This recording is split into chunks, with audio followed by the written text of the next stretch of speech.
Hello everyone, আসসালামু আলাইকুম। আমি তানভীর, আপনারা দেখছেন তানভীর টেকনোলজি। আজকের এই ভিডিওতে দেখাবো যে আপনারা কিভাবে স্টুডেন্ট অ্যাকাউন্ট খুলবেন, তাও আবার বিকাশে।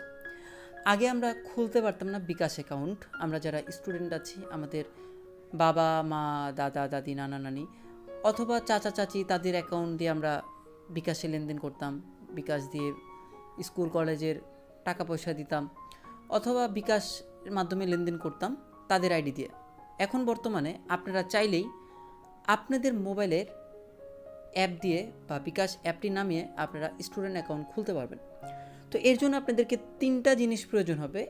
প্রথমটা হলো আপনাদের জন্ম সনদ। এটা মোটামুটি সবারই বার্থ সার্টিফিকেট থাকে, তো এইটাই সবারই লাগবে। তো বার্থ সার্টিফিকেটটা লাগবে এবং পরবর্তীতে যে পয়েন্টটা, সেটা হলো আপনাকে 14 থেকে 18 বছর বয়সী হতে হবে।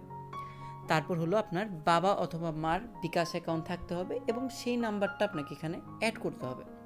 তো এখন আমরা সরাসরি চলে যাই বিকাশ অ্যাপের মধ্যে। যদি আপনার বিকাশ অ্যাপ নামানো থাকে আগে মোবাইলে, তাহলে এটা আপনারা, যদি কারো লগ ইন করা থাকে, আপনারা এটা আনইনস্টল করে দিতে পারেন। আনইনস্টল করে আবার নতুন করে ইনস্টল করবেন এবং আপনার মোবাইলে যে নাম্বারটি আপনারা দিবেন বা আপনার নিজের অ্যাকাউন্ট যেটা খুলবেন, যেটা স্টুডেন্ট অ্যাকাউন্ট খুলবেন, সেই সিমটা আপনারা এখানে দিয়ে রাখবেন। দেওয়ার পর এখানের মধ্যে আপনাদের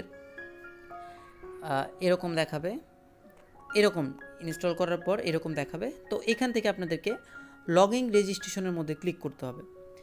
এখানে লগইন রেজিস্ট্রেশনের মধ্যে ক্লিক করে তারপর আপনাদেরকে আপনার যে মোবাইল নাম্বারটি আছে, মোবাইল নাম্বারটি আপনাদেরকে এখানে দিতে হবে।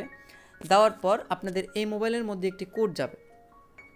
তো কোডটি গেলে আপনাদের যেভাবে আছে স্ক্যান করতে হবে, কোডটা আপনাদেরকে বসাতে হবে। এরপর যেখানে এনআইডি কার্ডের নাম্বার যাবে, সেখানে আপনাদেরকে জন্ম সনদের একটি দেখবেন অপশন পেয়ে যাবেন বা স্টুডেন্ট অ্যাকাউন্টের একটি অপশন পেয়ে যাবেন।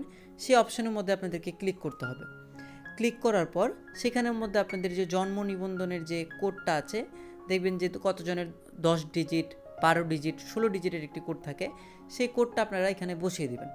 বসিয়ে দেওয়ার পর আপনাদের এটা জন্ম সনদ হিসাবে অথবা স্টুডেন্ট অ্যাকাউন্ট হিসাবে আপনাদের অ্যাকাউন্টটি খোলা হয়ে যাবে। এরপর আপনাদের বাবা অথবা মার বিকাশ নাম্বারটি দিবেন। বিকাশ নাম্বারটি দিলে সেখানে একটি ওটিপি যাবে, ওই ওটিপিটি বসিয়ে দিবেন, আপনার অ্যাকাউন্টটি খোলা হয়ে যাবে। খোলা হয়ে গেলে আপনাদের লেনদেন আপনারা করতে পারবেন। বিকাশের মধ্যে টাকা তুলতে পারবেন, ক্যাশ আউট করতে পারবেন, মোবাইল রিচার্জ করতে পারবেন, স্কুল কলেজের বেতন দিতে পারবেন। এভাবে করে আপনাদের সকল কার্যক্রম বিকাশের অ্যাপের মাধ্যমে আপনারা করে ফেলতে পারবেন। তো আজকের ভিডিওটি এই পর্যন্তই। কেমন লাগলো সবাই কমেন্টস বক্সে জানাবেন এবং আপনারা যে কেউ আপনার স্টুডেন্ট অ্যাকাউন্ট খুলতে পারেন। যেহেতু আমি স্টুডেন্ট থেকে 18 বছরের উপরে হয়ে গেছি, যার কারণে আপনাদেরকে একদম সরাসরি দেখাতে পারলাম না যে কীভাবে অ্যাকাউন্টটা খুলতে হয়, আর আমার অ্যাকাউন্ট অলরেডি খোলা আছে, এই কারণে আমি খুলতে পারিনি।